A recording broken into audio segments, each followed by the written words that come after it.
This is the Situation Room, the only way to start your day. Always a great pleasure to discuss the Constitution of Kenya. Thanks for being here and thanks for doing that, because we're going to get into that conversation this morning. But before we do, we would like you to interpret today's proverb. Dennis will tell you where that's from. So we are in Seychelles today. The people of Seychelles are called Seychellois. And we talk about a country that got its independence in 1976, to be exact, June 29th, from the Brits. And the economy is pretty much pushed by tourism, because it is an island country. Tourism is big, and fishing actually, but what they fish mostly is tuna fish. They also get into the business of offshore accounts and whatnot in Seychelles. So next time, perhaps you want to go visit and just wind down. They have beautiful beaches down there. But let's go to the proverb today. Don't overdo things. Everyone breaks eventually. Don't overdo things. Everyone breaks eventually. How would you interpret that? That's a good one. The way I would my sort of instant reaction to interpreting that one is that we should at all times be alive to our limitations as human beings, and sometimes, depending on the environment of the situation one is in, there could be a temptation to think that you are able to do it all, and you're able to almost carry the world on your shoulders. So I think basically, if I was to say it in Kiswahili, I think what I'd probably be saying is peleka dunia pole pole. Mambo ni mosmos. Mambo ni mosmos. Yes. Yeah, very well and aptly put, yes. Always remember to just take a chill pill, relax, and absolutely. get back to it later. Absolutely, yeah. As we get into this conversation this morning, it's 15 years since the promulgation of the Constitution that took place, right? Above Uhuru Park in August 2010. And it was after years of experts, of constitutional legal minds, of wananchi, of, folks coming together and saying this is the law that will rule the land, and said, okay, fine, let's put this document together. Well-known figures who are in, positions of government today, others who continue to push for its implementation, and then said, okay, fine. The flag was hoisted above Uhuru Park, and the new constitution was promulgated with a hope. And this was after a referendum. This was after referendums for, shall we have a new constitution or shall we not? The referendum went the yes way and said it was necessary for us to have a new constitution, and then the process began. After that process, it went through back and forth, and that's when the whole Wajiko term came into, where Wajiko now was involved in making sure that a new law under which Kenya would be guided then came into existence. 15 years later, the first question, before we even go into schedules and all of that for the implementation, have we seen that effort, that cry for a new law, for a new supreme guidance has actually been followed 15 years later? Thank you. I think that's a good starting point. And thank you. Let me say this to kick off. I think 15 years is a good time to have this conversation, to take a look at the 2010 Constitution and ask ourselves, as we gave ourselves this Constitution as a nation 15 years ago, what exactly is it that we hoped and expected to achieve or to realize, and where are we at relative to that? The reason I say 15 years is a good point to do this is that if you think about it, the people who will now be having this conversation, there are at least two distinct categories of people. I think some of the most learned input you're going to get is from people who say, around their late 20s, early 30s. And those are people who would have been in school at that time. We're talking 15 years ago. And those are people who, in all probability, would not really be very familiar with what it is the 2010 Constitution was replacing. And it's good because it means that they're simply saying that as a people, as a generation, this is how we want to be governed. This is how we want to relate to each other. And they will critique the 2010 Constitution from that perspective. Then there is the other group of people to which I would say I belong to. People who will be looking at what we call the former Constitution and judging the 2010 Constitution and what it has achieved or has not achieved against the former Constitution. I think the importance of identifying those two groups of people is that people like myself are probably going to be a little more lenient to ourselves. In terms of the implementation of it? In terms, yes, the content, of course, of the Constitution and the implementation of it. So that I would begin by saying that I noticed in the flyer that you sent out, you said the Katiba at 15 hits and misses. Now, for me, the greatest hit will be actually the very fact of having that Constitution. Because we are all able, all those categories of people that I have said will be using the Constitution as a reference point. This includes those who strive to make sure that it is the implementation is achieved in both in letter and spirit, and even those who probably are contributing to the non or lack of fidelity to the Constitution will be trying to justify by reference to the Constitution. They'll be saying, no, this is how we see the Constitution. We think this is what the Constitution is saying, and we think that we are complying with the Constitution. So the fact of its existence forces all of us to use it as a reference point. So have we achieved what we sought to achieve 15 years ago as we adopted this Constitution? I would answer that at two levels. There is the laws that implement the Constitution. We have a relatively big document. The reason we have a relatively big document relative to other constitutions worldwide is because we were answering a lot of specifics from what had been happening prior to 2010. So you find things that in other countries you would probably not find in a constitution. We, just to make sure that we don't lose the plot, we put it in our constitution.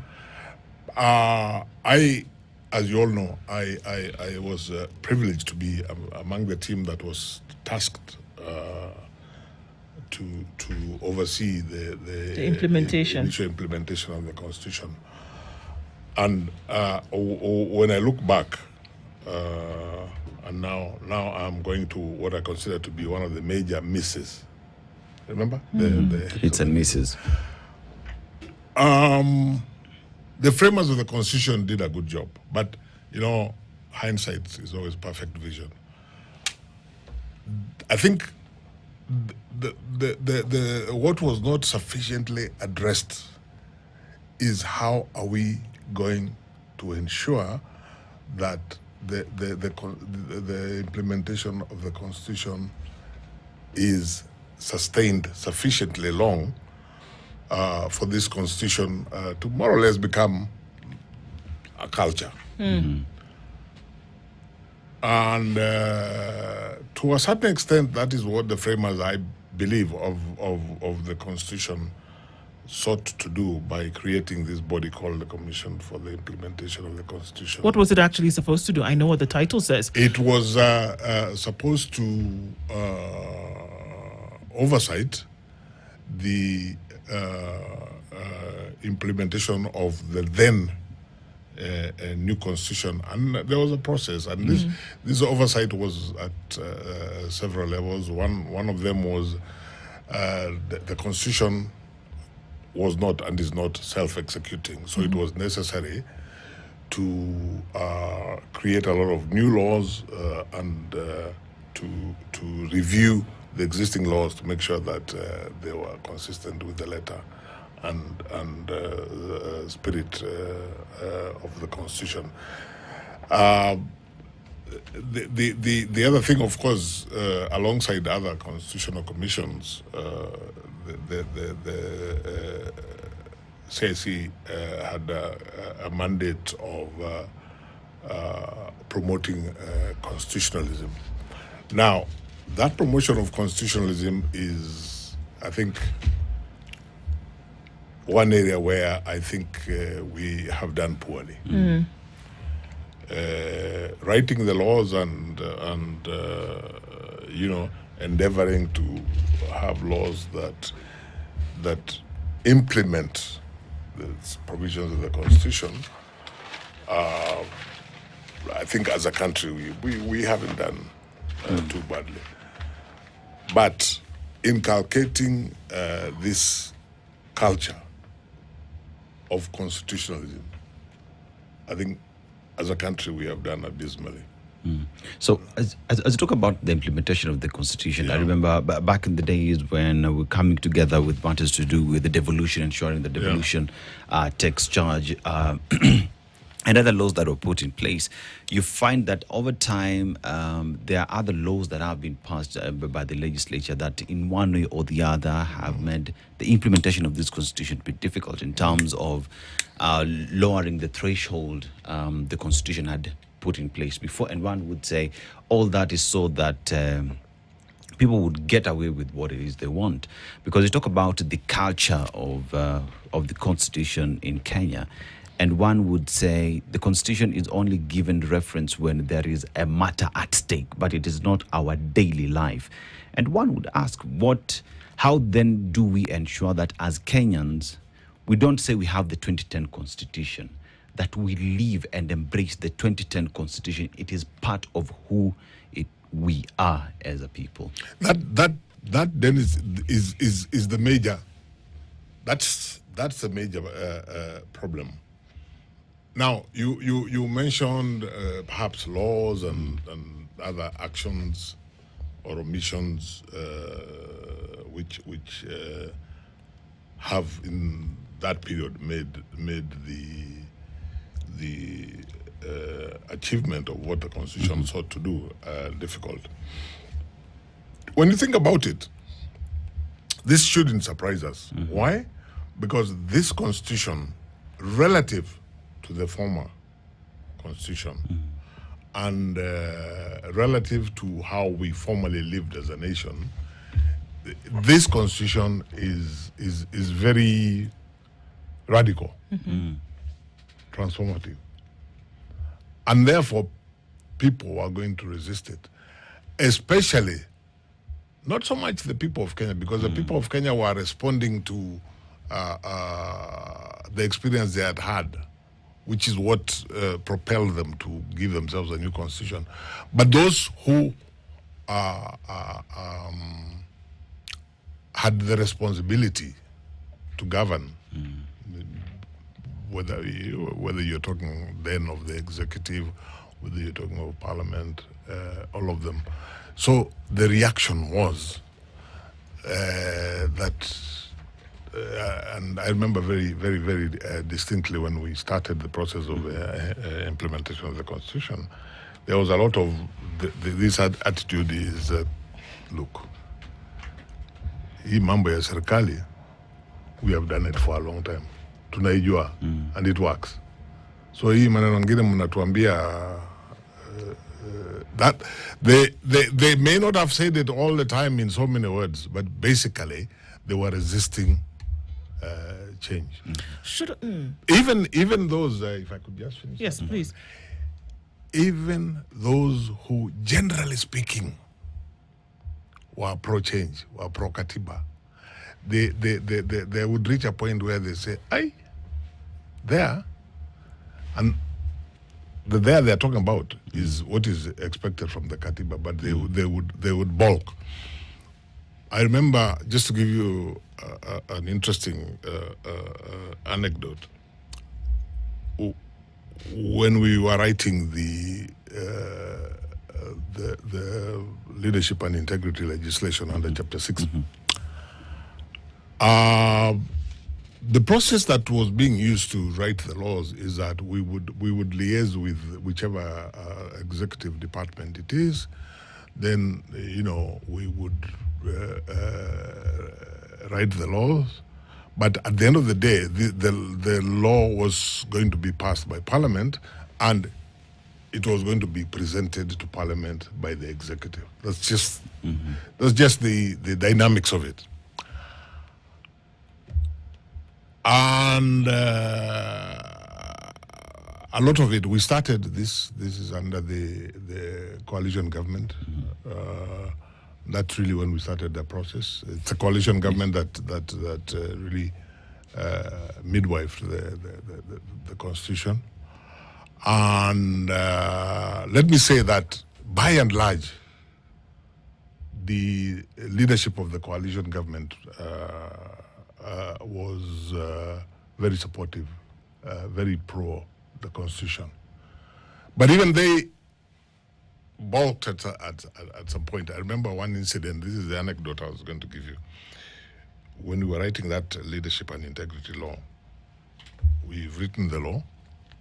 So now the final stage before Parliament is that we would go and sit with a cabinet subcommittee, and they would say their bit, and we would, if there are any issues, we would try and come to some agreement. Then, so that it had to then go and be adopted by cabinet on behalf of the executive, and then presented to Parliament for legislation. So we sit here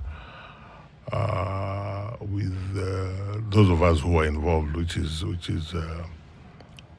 by the way, the next time, because I think he comes here sometimes, the next time you have PLO Lumumba, he'll probably give you a very interesting perspective of this. Around this. At that time, he was the previous anti-corruption authority. Yes. So we are going through this document with the cabinet subcommittee, and at some point, a senior member of the then coalition government, who I would rather not name, but he was a senior person, and somebody who to this day I have very high regard for. We reached a stage, he told us, but you people, this was exactly what who are you writing this law for? Are you writing it for us Kenyans, or are you writing this law for angels? That's a very good question, because that was what I was going to come in. And I think at that time he asked a great question. And so when we look at a constitution being written, do you think a constitution ought to be written for the times that a country currently is, or must it be aspirational? And what do you think Kenya's constitution is? Is it aspirational, or was it written for a time such as this? Because many have said that the framers of the constitution today, perhaps there are certain things that they would have changed or altered So should constitution making be for the zeitgeist of the time, or should it be what you want a nation to become eventually? Ndu, I don't think those two are, in my view, are mutually inconsistent. As I said earlier, as a nation, in adopting the 2010 Constitution, we were responding to an experience. As a nation, we had an experience which in many respects had led us to conclude, no, this is not how we want to be governed, and this is not how we want to relate as between as the governed and those who govern, and amongst ourselves. So we then, after a long process which you described earlier on, we came up with how then we think. If we are saying the way we were being governed under the former constitution was not how we wanted to be governed, we then came up with a way that we felt should be how we should be governed and how we should relate to each other. And that is why, if you look at the preamble to the Constitution, it talks about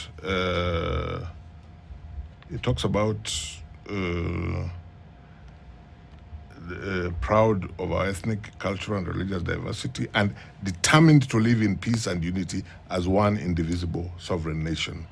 Then it talks about recognizing the aspirations. Now you talked about aspirations of all Kenyans for a government based on the essential values of human rights, equality, freedom, democracy, social justice, and the rule of law. So if that's the case, so we are responding to that, the experience we have had, and we are saying how we now want to be governed and to relate to each other.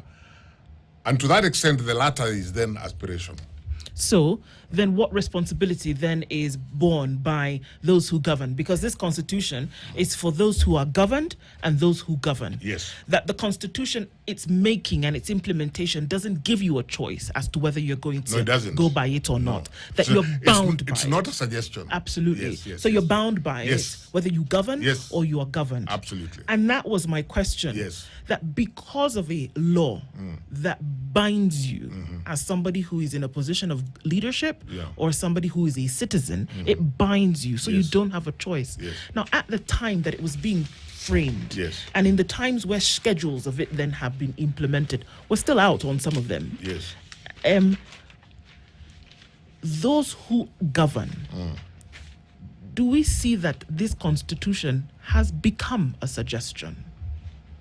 Because look at it, the things that you've read in the preamble to the Constitution, we have too many an example today of those things that are flouted overtly. And we have many jurisdictions as example around the world whereby the Constitution is sacrosanct, that you do not play around with certain things. So why have it if you're not going to follow it? You can't choose. You can't cherry pick and say, well, on Tuesday I will follow this part of the Constitution. No. And on Wednesday, I'll do another part, or on Saturday I'll just chuck the whole thing out of the window. No. And that is why, as I said at the beginning, that is why it is right that we should have this conversation now. Look back at these 15 years. Go right back to when the Constitution was being discussed, negotiated, and written, and then look at the 15 years from the date of promulgation. And I think that if we have an honest conversation, there is every likelihood that there are parts of this Constitution where, as a nation, we may arrive at the conclusion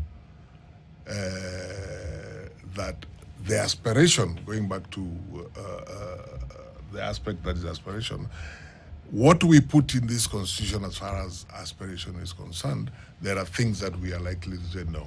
Here, we aimed too high. Here, this was not going to work. But I think there are more situations where we are going to say that the aspiration was correct and is still correct, but we have fallen short. We here means, to a large extent, you've talked about those who govern. But I hold the view, which is not always popular, that even those of us who are governed contribute in a significant extent to the Constitution falling short. It's a bit of a chicken and egg situation, because you find that people who are very, very enthusiastic about the Constitution 15 years ago, today, in good faith, that enthusiasm has gone down, because they have looked and said, this, maybe they have looked at those who govern and say, no, this is not what we thought. This is not what we thought. I have a question. My question is with regards to an earlier statement that you made, and you're looking at the formation then of this constitution was based on where we had come from and the experience that we had, and we all know the experience of 2007, 2008, and everything else that happened before, and then going back, drawing back from historical injustices and a lot of other issues that needed to be changed in terms of governance and how people then relate with those in government. But there are a number of things I want to highlight. But first, the statement from that senior person who said that, "Are you writing this for angels?" I'm curious to find out why was that question asked, first of all, because it's going to lead me to now my next question. Why did that individual ask, "Why are you writing this for us or for angels?"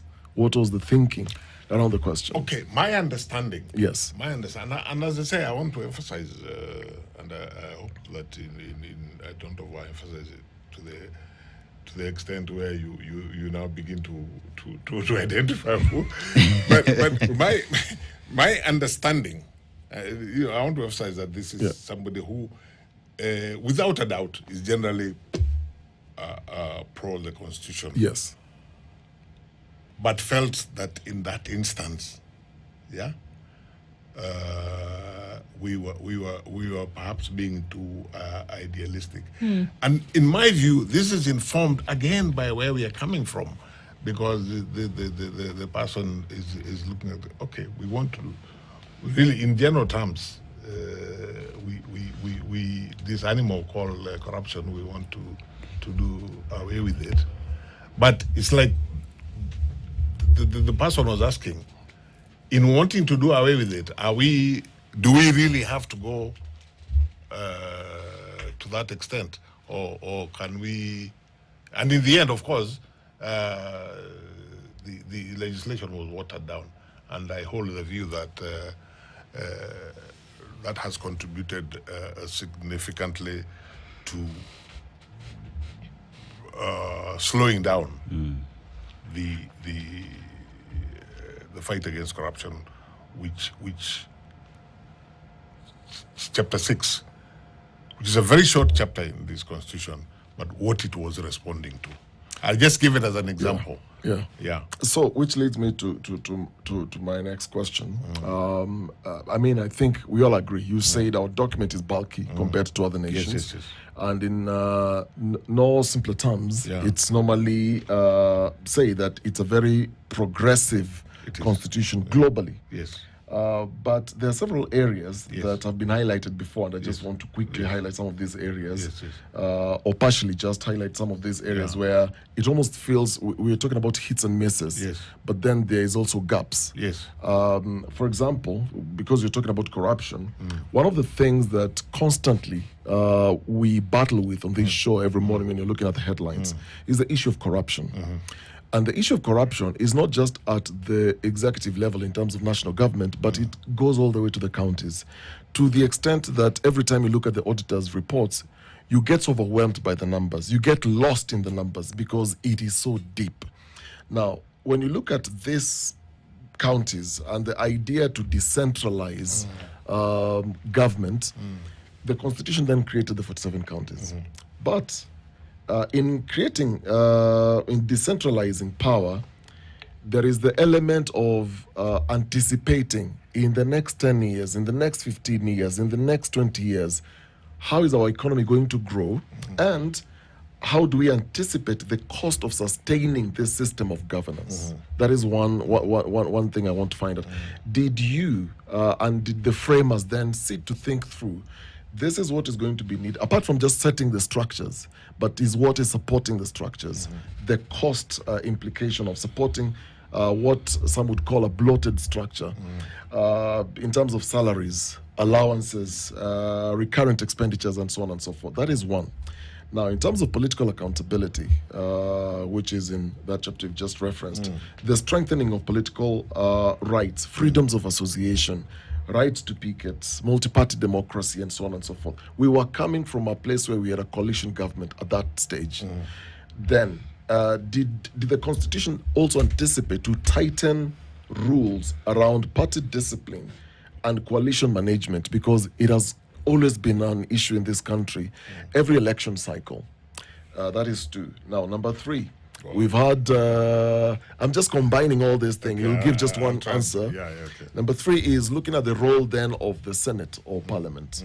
There's been an argument that although then the Senate was created to protect devolution, the Constitution then left ambiguous power between the Senate and the National Assembly. And that's why we constantly have fights between the Senate and the National Assembly in terms of oversight of county funds, budget approvals, and lawmaking, that it almost feels like these two units are, it's like a show, it's like showing off who's got the biggest muscle.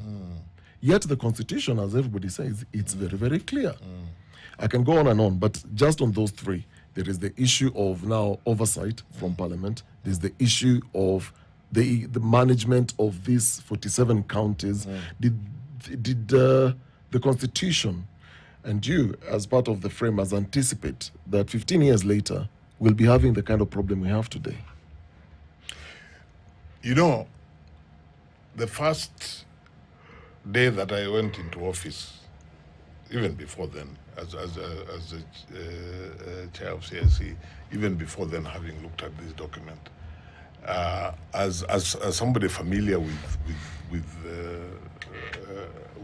the law and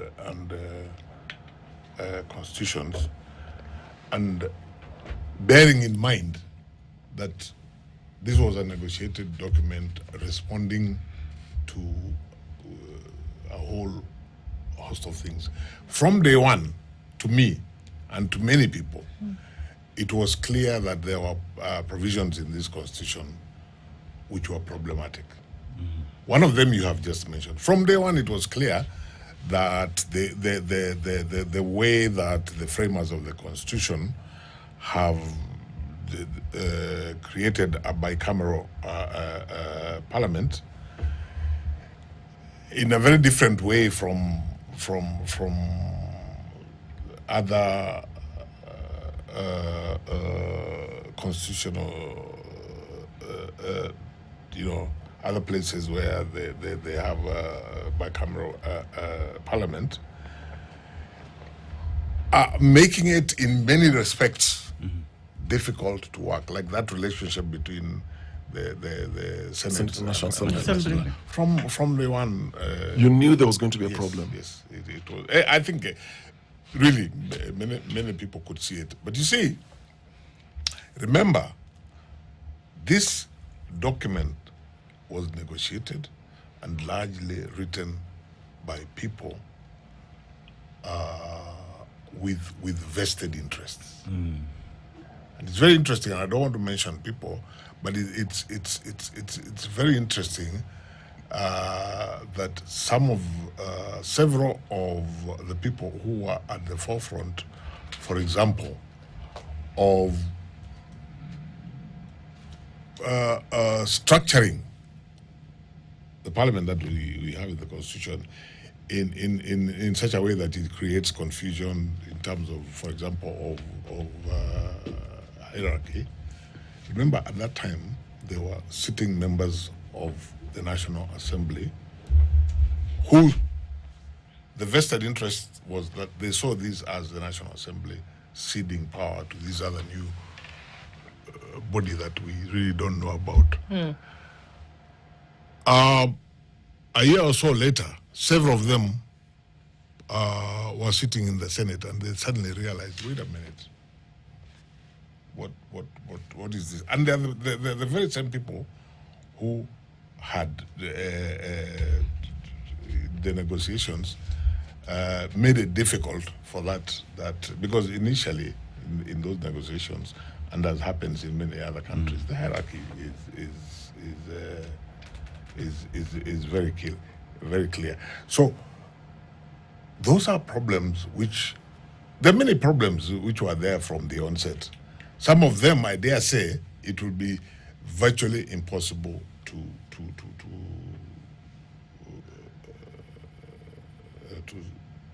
sort out. But why? And this is the thing, and I think that that's the bane of a lot of the issues that we have today, is that we can see a problem, it is unfurling, it's going down the hill, and the rock is getting bigger, the snowball, essentially, is getting bigger and bigger, but we are spectators to a problem, and we just watch it get bigger and bigger. Constitution was promulgated, and it was very clear not too long after the promulgation of the Constitution that there's something wrong here.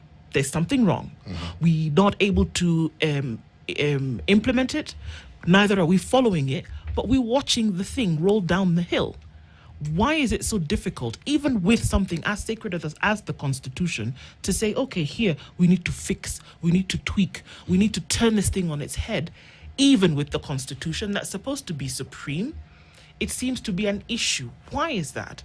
And why can't we stop something in its tracks? We have a very good example. During COVID times, the British government realized, hang on a minute, we're going to have to put money in the pockets of Britons.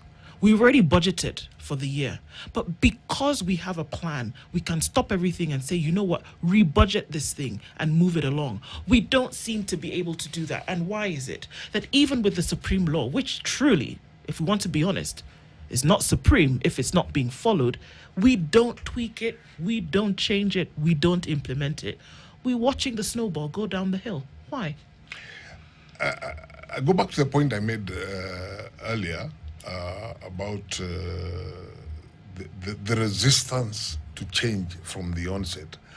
And because of that resistance, part of the implementation process, I have to say with the benefit of hindsight, and this is why we must have this conversation now, it was almost like painting over cracks, you know? If you're painting and there are cracks and you don't quite Fix the holes. Fix them. And for example, going back to the example that Dennis gave about the problems that we have seen over those 15 years as how Parliament works. That was there from the onset. But even today, I think it would be very difficult to sort the problem out because you're dealing with the same human beings. Just like people look back and say, this counties really, how did we arrive at how to have these counties? And it was just the reality of what was being negotiated, and Kenyans with their suspicions and their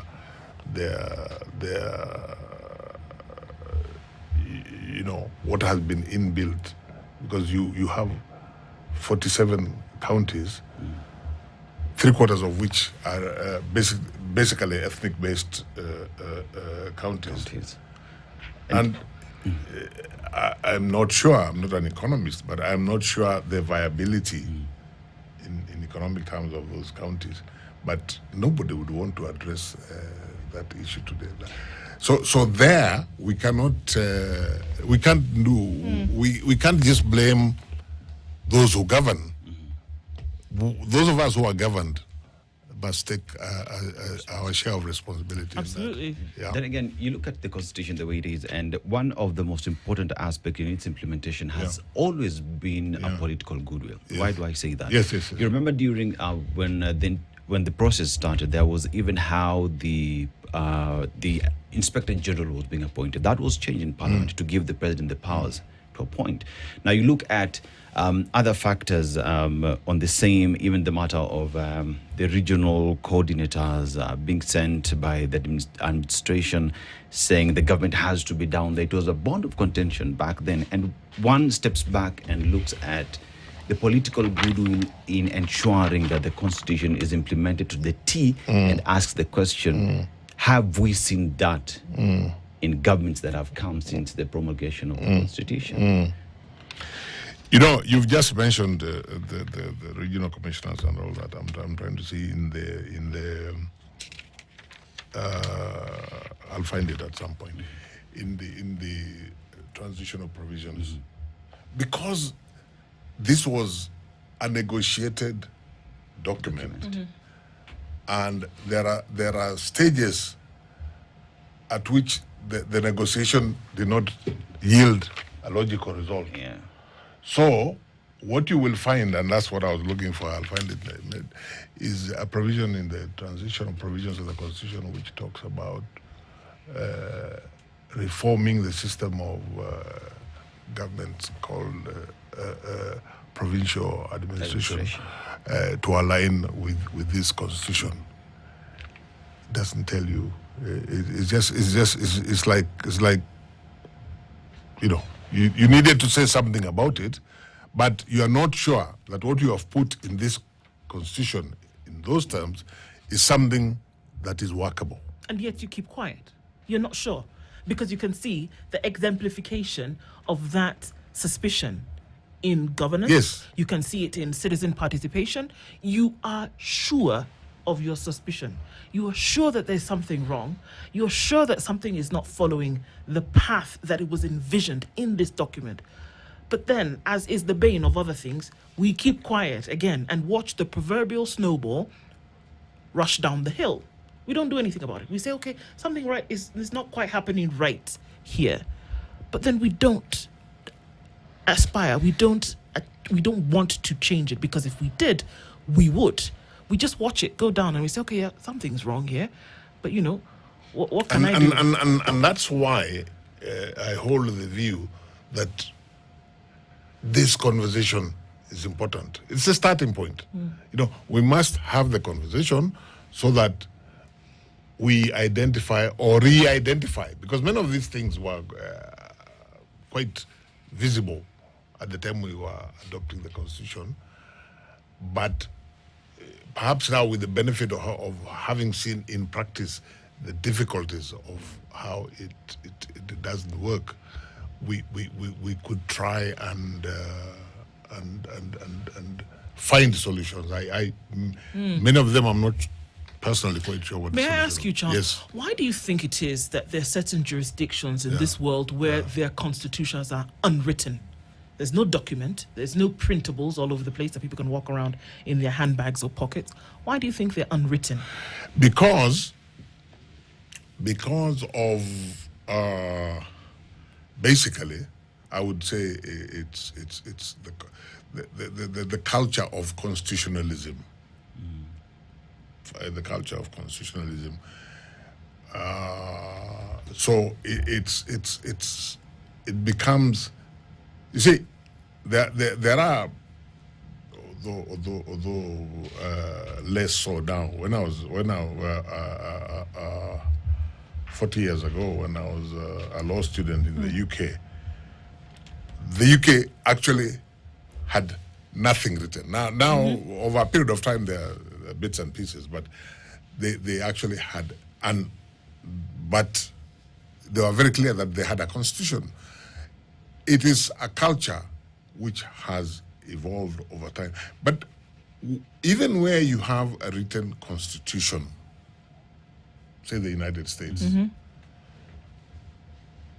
you still would ask the same question: why don't they have these problems? Does it have anything to do with a people so vested in nationalism and patriotism that they understand it? The same US that you talk about, for example, ask an 8-year-old child, they know what the Constitution Absolutely. says.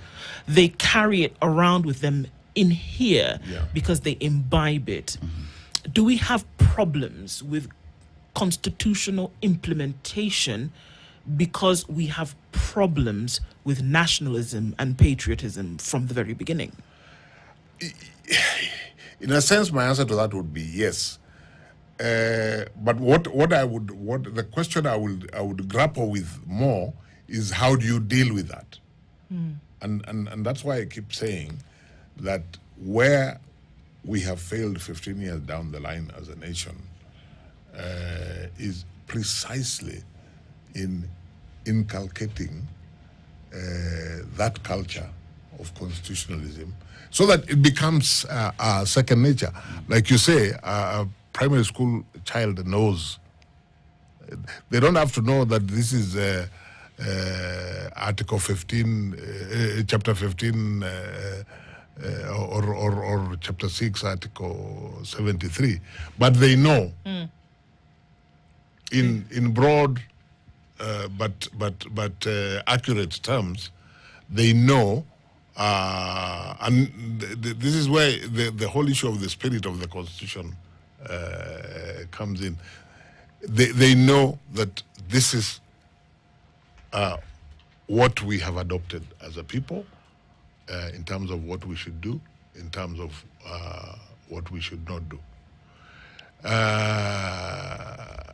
But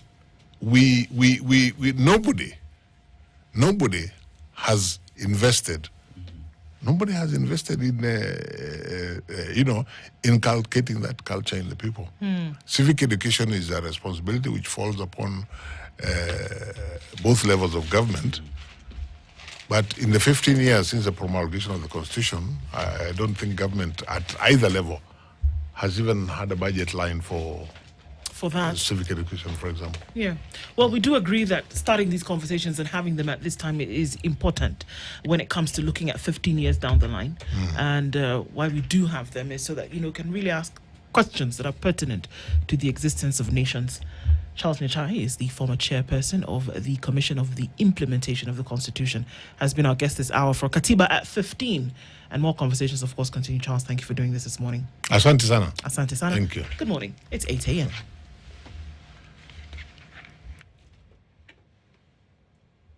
This is the Situation Room, the only way to start your day.